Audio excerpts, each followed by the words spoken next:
রহমতুল্লাহ। কে কোথা থেকে দেখতেছেন জানি না। আমাদের মাজরার খেজুর, এই ছোট ছোট গাছে অনেক খেজুর হয়েছে। এই খেজুরগুলো 3 ভাগের 1 ভাগের থেকেও বেশি ছিঁড়ে ফেলানো হয়েছে। এই জন্য খেজুরগুলো বড় হবে, পাতলা করে দিলে বড় হবে। এই যে খেজুর দেখতেছেন, এর মাঝখানের থেকে এক একটা করে ছিঁড়ে ফেলানো হয়েছে। এর বয়স 3 মাস, একটু কম হতে পারে, মানে আন্দাজে বলা হচ্ছে, এটা সঠিকভাবে আমরা হিসাব করি না।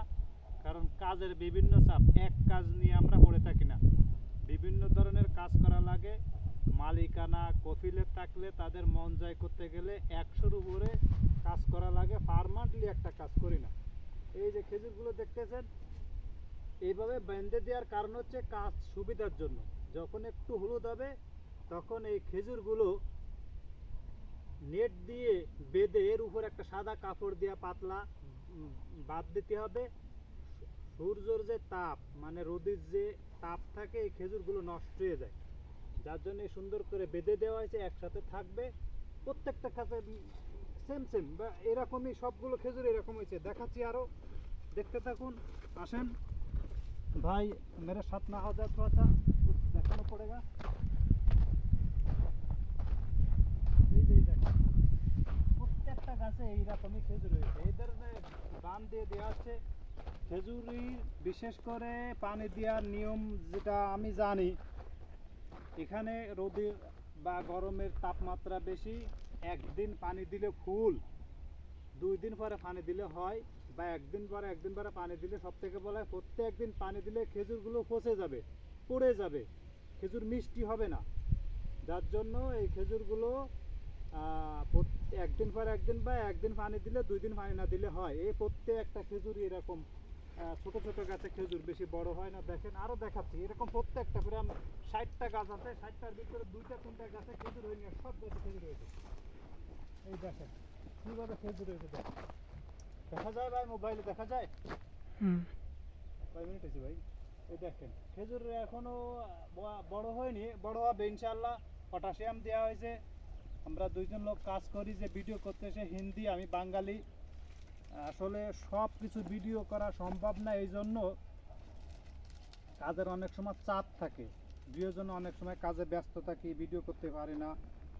আমার এখানে টাকা ইনকাম করার কোনো ইচ্ছা না। এটা মানুষের যারা অজানা মানুষ জানলো, এবং বাইরের যারা আছে খেজুর জায়গার দেশে নাই, তারা বুঝলো এই আরব দেশে কি কাজ বা কেমনভাবে চলে। এই ধরনের জন্য আমি কিছু ভিডিও বাস্তবতা তুলে ধরার জন্য চেষ্টা করতেছি বা করি।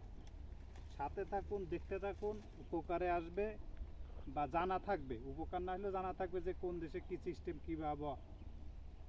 তাই দেখেন, হয়েছে ভাই 3 মিনিট। আবার আজা আজা দেখেন ভাই, দেখেন আপনারা যেখান থেকে দেখেন কিভাবে খেজুর ধরেছে, মাশাআল্লাহ। এক একটা গাছে আমাদের বাংলা ভাষায় বলে কাইন, বা গেরাট খুলনার ওদিকে বলে কাইন। এই কাইনগুলো 8টার বেশি হলে আমরা কেটে ফেলি, কারণ মালিকে বলছে 10টা হলে খেজুর বা কাইন বেশি হলে, খেজুর বেশি হলে খেজুরগুলো বড় হয় না, এদের প্রয়োজন হলো বড়। আমার এই মালিকে খেজুরগুলো বিক্রি করে না, এগুলো পাকলে ফিল্ডিং বা প্যাকেট করে কোনো আত্মীয় দেয়, নিজে খায়, ফ্রিজে রাখে, এগুলো একটাও বিক্রি করে না। আমার মালিকে অনেক কিছু হয়, এগুলো বিক্রি করে না, অনেকে বিক্রি করে প্যাকেট করে। জানি না ভবিষ্যতে কী হবে, বিক্রি করতে পারে কি না পারে আল্লাহ জানে। তবে মালিকের এই ধরনেরই যদি কোনো সবজি হয় বা খেজুর হয়, অন্য ধরনের খাবার, ফল ফ্রুট হয়, আত্মীয় স্বজন দিয়ে দেয়, নিজে খায়, বিক্রি করে না। ভাই এদিকে একটু দেখাও, ওদের একটু পিছিয়ে যাও। এই দেখেন প্রত্যেকটা গাছে মাশাআল্লাহ খেজুর হয়েছে, অসাধারণ। এই খেজুরগুলো 1/3 ভাগের একটু বেশি ছিঁড়ে ফেলে দেওয়া আছে, পাতলা করে দেওয়া হয়েছে। আমরা এই যে একবার ওষুধ দিছি, 10 দিন হয়েছে, আরো 14 দিন পরে, খেয়াল করার দিকে 14 দিন পর আর একটা স্প্রে করব। ওষুধ আমরা দেখাবো, ওষুধের নামও বলে দিব। আর 4-5 দিন পরে আরেকবার স্প্রে করব, তখন স্প্রে করার ভিডিও দিব। খেজুর যখন পাকবে তখনও ভিডিও করে দিব, দেখাবো, দেখানোর জন্য। ঠিক আছে ভাই, আল্লাহ হাফেজ। যে যেখান থেকে দেখছেন, ভাই হন, বোন হন, যে যেখান থেকে দেখতেছেন, কে কোথা থেকে দেখছেন জানি না। কমেন্টে জানাবেন, আশা করি রিপ্লাই দিব। ভালো থাকবেন, আল্লাহ হাফেজ, আসসালামু আলাইকুম। বাই।